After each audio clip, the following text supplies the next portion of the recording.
जय हिंद दोस्तों। आज के इस वीडियो में दोस्तों हम समझेंगे लोको कैपेबिलिटी टेस्ट। आज जैसे बरसात के समय में और विंटर सीजन में क्या होता है कि गाड़ियां अक्सर जो मेनली गुड्स ट्रेन हैं वो इन रूट या यार्ड वगैरह में जाम हो जाती हैं। तो उसके बाद हमको लोको कैपेबिलिटी टेस्ट करने की आवश्यकता पड़ती है। तो हम इसको 3 पार्ट में तोड़ के पढ़ेंगे।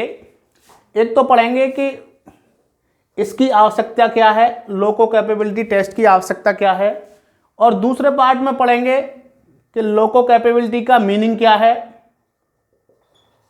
लोको कैपेबिलिटी का मतलब क्या होता है, और इसी वीडियो के अंत में पढ़ेंगे कि लोको कैपेबिलिटी टेस्ट होता कैसे है। तो लोको कैपेबिलिटी टेस्ट को समझने के लिए पहले हम ये समझेंगे कि ये टेस्ट कब किया जाता है, और दूसरे वीडियो के इसी पार्ट में हम समझेंगे कि लोको कैपेबिलिटी का मतलब क्या होता है, और अगले पार्ट में हम देखेंगे कि लोको कैपेबिलिटी टेस्ट किया कैसे जाता है। तो पहले देखते हैं कि इसकी आवश्यकता क्या पड़ती है लोको कैपेबिलिटी टेस्ट की। तो होता क्या है, जैसे अगर कोई रैक फॉर्मेशन हो तो उसमें शुरू में क्या होता है, लोको होता है और इसके बाद लोड होता है। पूरा लोको होगा एक। पहले हम समझते हैं कि लोको कैपेबिलिटी टेस्ट की आवश्यकता क्यों पड़ती है। एक्चुअली क्या होता है कि कोई भी रैक फॉर्मेशन होता है तो उसमें सबसे शुरुआत में लोको होता है, उसके बाद लोड होता है। और यहाँ पर लोड मेनली हम बात करेंगे गुड्स ट्रेन के लोड की, मींस वैगनों की। वैगन्स में मेनली समस्या रहती है लोड जाम होने की, तो उसी के संबंध में हम बात करेंगे। तो कब आवश्यकता पड़ती है, आए दिन क्या होता रहता है कि ये शिकायत मिलती है, ड्राइवर वगैरह या लोको पायलट या असिस्टेंट लोको पायलट ये शिकायत करते हैं कि लोड जाम है। तो होता क्या है, लोड जाम होने की स्थिति में कब लोड जाम होगा, जब इस लोड में या तो कहीं से प्रेशर का लीकेज है, या फिर कहीं पर इस लोड का, इस रैक का लोको डीअटैच हुआ होगा और नया लोको लगा होगा, तो सीआर ज़्यादा चार्ज होता है। तो जब सीआर ज़्यादा चार्ज हो जाता है तब भी मतलब लोड जाम रहता है। तो ये मैनुअली रिलीज नहीं हुई हो गाड़ी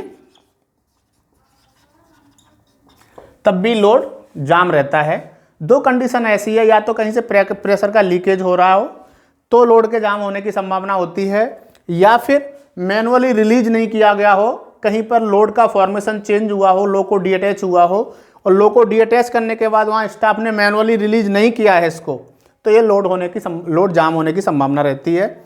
अगली संभावना, अगर ये दोनों चीज़ें नहीं हैं तो ये टीएक्सआर का फॉल्ट नहीं है। टीएक्सआर इसमें सेफ है, जहाँ भी इसका मेंटेनेंस हुआ है या जहाँ भी इन रूट में ये अटेंड हो रही है, अगर लीकेज नहीं है, मैनुअली रिलीज करवा दिया गाड़ी को, आफ्टर देन अगर गाड़ी जाम मिलती है तो कहीं ना कहीं ये फॉल्ट है लोको का। तो कैसे लोको का फॉल्ट कैसे है, एक्चुअली क्या होता है कि इस लोड में हम जानते हैं कि एयर ब्रेक सिस्टम होता है, मतलब कंप्रेस्ड एयर को यूज किया जाता है पूरा ब्रेकिंग में, एप्लीकेशन वगैरह में। तो ये कंप्रेस्ड एयर का फॉर्मेशन होता है लोको में। इस कंप्रेस्ड एयर का लोड में पहला, अगर टीएक्सआर का कोई फॉल्ट नहीं है, लीकेज वगैरह नहीं है, तो अगला फॉल्ट क्या हो सकता है ये पता करते हैं हम। तो उसके लिए लोको कैपेबिलिटी टेस्ट किया जाता है, वो समझते हैं। तो क्या है, कोई भी लोड होता है तो उस लोड में क्या होता है, कंप्रेस्ड एयर की आवश्यकता पड़ती है रिलीजिंग के लिए, एप्लीकेशन के लिए। और इस कंप्रेस्ड एयर का फॉर्मेशन कहाँ होता है, लोको में।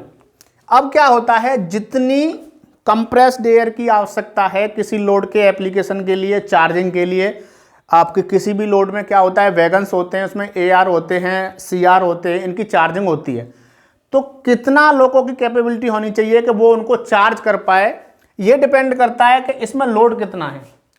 तो लोड अगर जैसे मान लीजिए लोड क्या है, अगर लेस देन 50 है, अगर लोड क्या है, लेस देन 50 है, किसी भी रैक में, किसी भी लोड में अगर लोड लेस देन 50 वैगन्स हैं, तो हमको 2000 लीटर पर मिनट कंप्रेस्ड एयर चाहिए उसके प्रॉपर चार्जिंग के लिए, प्रॉपर रिलीजिंग के लिए। अगर किसी भी लोड में 50 से 80 वैगन हैं तो 3000 लीटर पर मिनट कंप्रेस्ड एयर चाहिए उसके प्रॉपर रिलीज, प्रॉपर चार्जिंग के लिए। और अगर 80 से 90 है, एक अमूमन देखा जाता है, ये अमूमन होता है, लगभग होता है। और अगर किसी लोड में 80 से 90 लोड है तो लगभग 4000 लीटर पर मिनट उसको कंप्रेस्ड एयर चाहिए प्रॉपर चार्जिंग के लिए, प्रॉपर रिलीजिंग के लिए, है ना। इतना अगर जैसे मान लीजिए लोको में क्या होंगे, कंप्रेसर लगे होंगे। अगर सपोज करें लोड है 65, 65 वैगन है उसमें, तो 65 वैगन के लिए हमको कितना कंप्रेस्ड एयर चाहिए, 3000 लीटर प्रति मिनट। तो सपोज करें अगर इस लोको में 3 कंप्रेसर हैं और प्रत्येक की कैपेसिटी 1000 लीटर प्रति मिनट है, तो हम इस लोको में हमें अगर 65 का लोड है तो 3 कंप्रेसर लगाने होंगे, तभी हम 3000 लीटर प्रति मिनट कंप्रेस्ड एयर पा सकते हैं लोड के प्रॉपर रिलीज के लिए, लोड के प्रॉपर चार्जिंग के लिए। तो दोस्तों होता क्या है, लोको कैपेबिलिटी, तो जरूरत क्या पड़ती है इसकी, आवश्यकता क्या पड़ती है लोको कैपेबिलिटी टेस्ट की, कि जब लोड जाम है और लोड में क्या है, न तो कहीं लीकेज है और प्रॉपरली आपने मैनुअली रिलीज करवा ली गाड़ी, तो TXR में क्या होता है, अक्सर TXR और ALP और लोको पायलट में ये विवाद रहता है कि लोको पायलट कहता है कि आपके लोड में कोई समस्या है और TXR कहता है कि मेरे लोड में कोई समस्या नहीं है, आपके लोको में समस्या है। तो जब TXR ने ये दोनों चीज़ें अगर आप इंश्योर कर ली हैं, उसके बाद जो आवश्यकता पड़ती है वो लोको कैपेबिलिटी टेस्ट की। लोको कैपेबिलिटी का मतलब ये नहीं है कि लोको कितने वैगन खींच सकता है। लोको कैपेबिलिटी का मतलब होता है कि लोको लोड के लिए जितनी कंप्रेस्ड एयर की आवश्यकता है उतनी कंप्रेस्ड एयर बना पा रहा है कि नहीं। तो लोको में जो कंप्रेसर लगे हुए हैं उनकी कैपेसिटी मेनली होती है 1000 लीटर प्रति मिनट या 1500 लीटर प्रति मिनट। तो ये जितने भी कंप्रेसर लगे हुए हैं वो लोड के लिए जितनी कंप्रेस्ड एयर की आवश्यकता है वो कंप्रेस्ड एयर अवेलेबल करा पा रहे हैं कि नहीं, इसके लिए हम टेस्ट करते हैं, that is loco capability test, है ना। तो होता क्या है, अमूमन इतनी मतलब ये माना जाता है कि 50 से 80 अगर वैगन हैं तो 3000 लीटर प्रति मिनट कंप्रेस्ड एयर चाहिए। अगर इसमें लोको में 1000 कैपेसिटी के अगर कंप्रेसर लगे हुए हैं तो 3 कंप्रेसर होने चाहिए। अगर 1500 कैपेसिटी के अगर इसमें कंप्रेसर लगे हुए हैं तो 2 कंप्रेसर से काम चल जाएगा। अब कैसे करते हैं, ये तो रिक्वायरमेंट हो गई। अमूमन इतनी रिक्वायरमेंट रहती है किसी भी रैक में, किसी भी लोड में, अगर लोड के अकॉर्डिंग, लोड में कितने वैगन हैं उसके अकॉर्डिंग लोको में कंप्रेसरों की संख्या रखी जाती है, कंप्रेसर की कैपेबिलिटी होती है। लेकिन अगर ये संख्या बराबर है फिर भी अगर किसी कंप्रेसर में दिक्कत आ रही है तो कैसे टेस्ट करेंगे वो देखते हैं।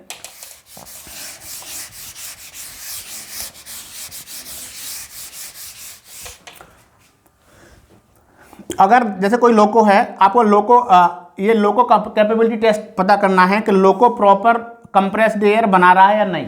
तो मान लीजिए ये लोको है, इसमें एक पाइप होगा आपका BP का, यहाँ पर कट ऑफ एंगल कॉक लगी होगी और ये एयर हाउस पाइप है।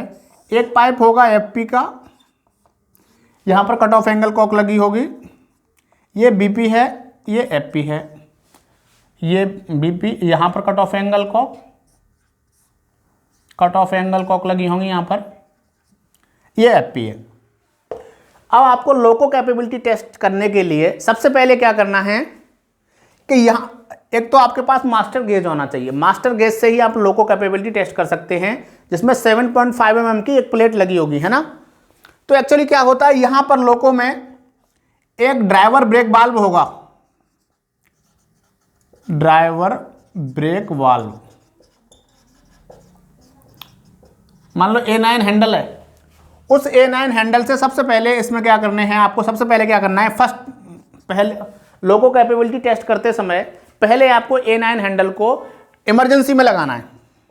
ये दोनों कॉक बंद होनी चाहिए, ये चारों कॉक, लोको की 2 आगे की और लोको की 2 पीछे की, चारों cock, cut off angle cock, ये फुल क्लोज होनी चाहिए।